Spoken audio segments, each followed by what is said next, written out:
Hello बच्चों, आज का हमारा मैथ्स का टॉपिक है क्लास 7th का। इसमें हम जानेंगे कि समीकरण एवं सर्वसमीकाएं क्या होती हैं। समीकरण एग्जाम्पल से हम समझते हैं कि ये मेरे पास एक समीकरण है। इसकी क्या विशेषता होती है समीकरण की? समीकरणों में कुछ चर तथा कुछ अचर पद होते हैं, कुछ कांस्टेंट जैसे कि a और कुछ वेरिएबल्स। x इसमें वेरिएबल है, चर पद है जिसका मान परिस्थितियों के हिसाब से बदलता रहता है, बदल सकता है। लेकिन ये क्या है, ये जो हमारी समीकरण है ये x के कुछ ही मानों के लिए सिद्ध होती है, सत्य होती है। जैसे इस समीकरण के हिसाब से, इसके राइट हैंड साइड के हिसाब से x का मान यहाँ क्या होना चाहिए? 4 - 1 बराबर 3। यानी कि जब यहाँ x बराबर 3 है तो इसकी लेफ्ट हैंड साइड बराबर है राइट हैंड साइड के। लेकिन अगर हम इसका मान x का मान 5 अगर रख दें तो हमारी लेफ्ट हैंड साइड क्या हो जाएगी? 5 + 1 बराबर 6। और हमें पता है 6 is not equal to the 4। 6 4 के बराबर नहीं होता, तो ये हमारी क्या हो गई? समीकरण गलत या असत्य हो गई। तो समीकरण कैसा कॉम्बिनेशन होता है? समीकरण में कॉम्बिनेशन होती है वेरिएबल्स एंड कांस्टेंट का, जो कुछ स्पेशल जो कंडीशंस हैं उन्हें फॉलो करती हैं। यानी कि कुछ परिस्थितियों या कुछ चरों के कुछ मानों के लिए ही वो सत्य सिद्ध होती हैं। और दूसरी चीज है हमारी सर्वसमीका। सर्वसमीका क्या होती है? सर्वसमीकाएं ऐसी समीकरणें होती हैं। सर्वसमीका क्या होती है? ऐसी समीकरणें होती हैं, ऐसे चर और अचर के कॉम्बिनेशन होते हैं जो हर कंडीशन में सत्य सिद्ध होते हैं, चरों के प्रत्येक मान के लिए सत्य सिद्ध होते हैं। जैसे कि ये है a + b का होल स्क्वायर। ये क्या होता है? a² + b² + 2ab। ये हमारा एक फॉर्मूला भी है, फॉर्मूले के तौर पे हम इन्हें याद करते हैं। और अब यहाँ इसे हम देखते हैं कि ये कैसे हर कंडीशन में सत्य सिद्ध होती है। हमने यहाँ मान लिया a बराबर 3 और b बराबर 4। हम इसकी लेफ्ट हैंड साइड से हल करना शुरू करेंगे तो इसकी लेफ्ट हैंड साइड क्या हो जाएगी? 3 + 4 का स्क्वायर यानी कि 7 का होल स्क्वायर, वो हो गया 49। अब आएंगे हम राइट हैंड साइड पे। राइट हैंड साइड पे हम क्या करेंगे? a और b के मान रखना शुरू करेंगे। a बराबर हमारा 3 है तो a का स्क्वायर 9, b बराबर 4 है तो b का स्क्वायर 16 प्लस 2 × 3 × 4, 16 और 9 25 प्लस 2 × 3 = 6 24। और 25 और 24 का जब हम योग करेंगे तो वो क्या आएगा? 49। यानी कि हमारी लेफ्ट हैंड साइड बराबर हो गई किसके? राइट हैंड साइड के। अब इसकी जगह a की जगह मैं कर दूं 2 और b रहने दूं 4 ही, तो क्या ये सत्य होंगी? अब देखते हैं, a की जगह हमने कर दिया 2, ये हो गया 4 और 2 6, और 6 का वर्ग क्या होता है? 36। अब राइट हैंड साइड में क्या बदलाव हुए?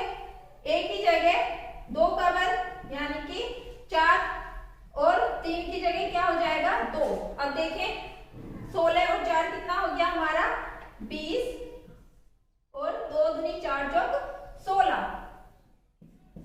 ये कितना हो गया? 20 और 16 36। एक बार फिर से हमारी लेफ्ट हैंड साइड बराबर है राइट हैंड साइड के।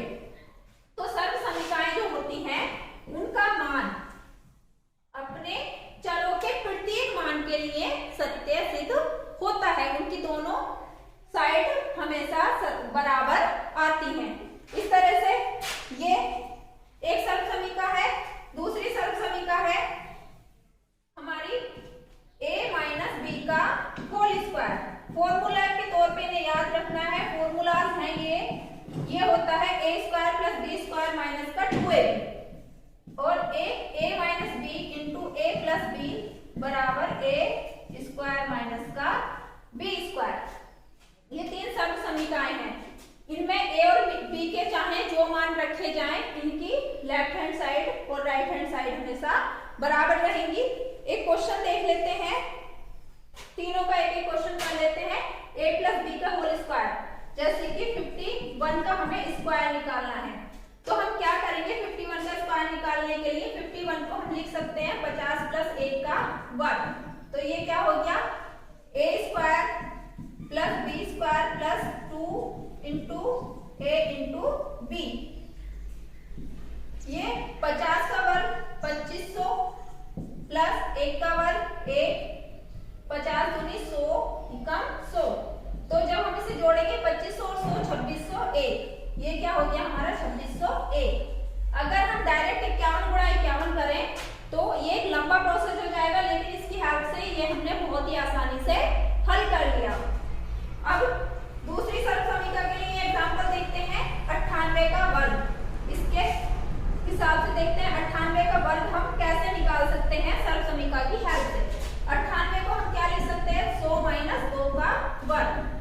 फॉर्मूले में रखेंगे 100 का वर्ग प्लस 2 का वर्ग माइनस के 2 गुणा 100 गुणा 2 माइनस 2a इंटू बी। 100 का वर्ग 10,000, 2 का वर्ग 4 माइनस 2 दूनी 4, 4 और का 100 से गुणा करेंगे तो आ गया 400। ये कितना हो गया हमारा? 10,004 या 10,000 में से 400 घटाए तो हमारा हो गया 9600 प्लस 4, 9604। इसका क्या हो गया? आंसर हो गया। अब 98 का गुणा करके भी हम इसे चेक कर सकते हैं, लेकिन अब अगला सवाल देखते हैं a minus B into A plus B.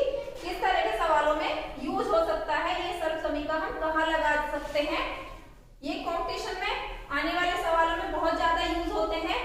Calculation जब करनी होती है तो जैसे एग्जांपल ले लें, हम एक सवाल है 103 गुणा 97। अब इसका गुणा करके भी हम डायरेक्ट निकाल सकते हैं, लेकिन अगर हम इसे सरल समीकरण में रख देंगे तो ये बहुत आसान हो जाएगा और बहुत जल्दी हो जाएगा। हम 103 को 100 प्लस 3 लिख सकते हैं और 97 को हम 100 माइनस 3 लिख सकते हैं। अब ये हमें ये वाला फॉर्मूला दिखाई दे रहा है a plus B into A minus B. इसका बराबर डायरेक्ट में क्या होता है? a स्क्वायर माइनस का b स्क्वायर।